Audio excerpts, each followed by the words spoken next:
সদৌ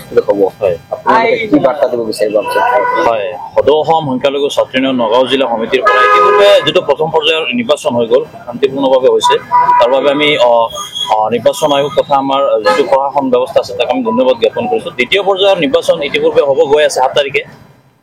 তো তাৰ বাবে আমি নিৰ্বাচন আয়োগৰ জৰিয়তে আমি আমাৰ জিলা প্ৰশাসন তথা আমাৰ যিসকল এই ক্ষেত্ৰত জড়িত হৈ আছে তেওঁলোকক সবিনয়ী আহ্বান অনুৰোধ জনাম যাতে এই নিৰ্বাচনত যাতে অপ্ৰীতিকৰ কোনো ধৰণৰ ঘটনা নহয়।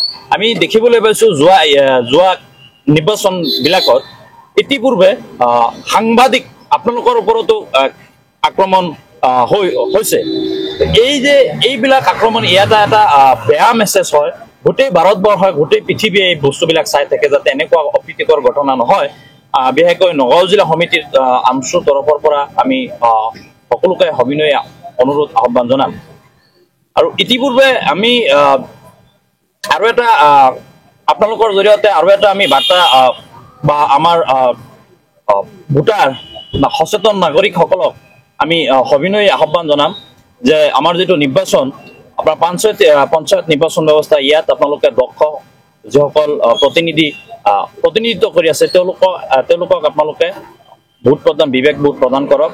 আৰু যিসকল ব্যক্তিৰ দ্বাৰা আপোনালোকে ভাবি আছে যে আপোনালোকৰ গাঁও এলেকাত আপোনালোকৰ সমাজত আপোনাৰ ল'ৰা ছোৱালী উন্নয়ন হ'ব, আজিও আমি দেখিবলৈ পাইছোঁ নগাঁও জিলাৰ চুকে কোণে বিশেষকৈ নগাঁও জিলা আমি ক'ব লাগিব নগাঁও জিলাৰ চুকে কোণে এতিয়াও বহু এলেকাত আপোনাৰ ৰাস্তা ঘাটৰ সমস্যা, আপোনাৰ বহুত ধৰণৰ খোৱা পানীৰ ব্যৱস্থাৰ সমস্যা, যদিও আপোনাৰ এই যি পানীৰ যিটো ব্যৱস্থা কৰা হৈছে এতিয়াও আপোনাৰ জৰাজীৰ্ণ অৱস্থাতে আমি দেখিবলৈ পাওঁ। গতিকে এইবিলাক ক্ষেত্ৰত যিসকল ব্যক্তি ইয়াত কাম কৰিব বুলি আপোনালোকে ভাবে দক্ষ তেওঁলোকক আপোনালোকে আগবঢ়াই দিয়ক, তেওঁলোকক আপোনালোকে আগুৱাই দিয়ক আৰু আপোনাৰ অঞ্চল আপোনাৰ এলেকা উন্নয়নৰ ক্ষেত্ৰত সমভাগী হওক। আৰু ইতিপূৰ্বে আমি বিভিন্ন মহলবিলাকত দেখিবলৈ পাইছোঁ আমাৰ ৰাজনৈতিক মহলবিলাকত বিভিন্ন ধৰণে ধাৰ্মিকভাৱে আপোনাৰ উচতনি মন্তব্য বা বিভিন্ন প্ৰচাৰ বা বিভিন্ন হেৰিত উচতনি মন্তব্যবিলাক দি থকা হৈছে। এইবিলাক যাতে নহয়, এই কাফিৰ মুনাফিক ইতিপূৰ্বে আমি দেখিবলৈ লৈছোঁ ডাক্তৰ নোমল মমিন ডাঙৰীয়াই এখন সভাত তেওঁ নিৰ্বাচনী বছৰত কৈছে এই মুছলমানসকলে এইটো কৰিব নালাগে বা এই হিন্দু মুছলমান এইবিলাক লৈ ৰাজনীতি কৰিব নালাগে। কাফিৰ বা যদি কোনোবাই ভাবি আছে যে বা যদি কোনোবা মুছলমানে ভাবি আছে যে বিজেপিত ভোট দিলে যে কাফিৰ হৈ যাব, এনেকুৱা কথা নহয়।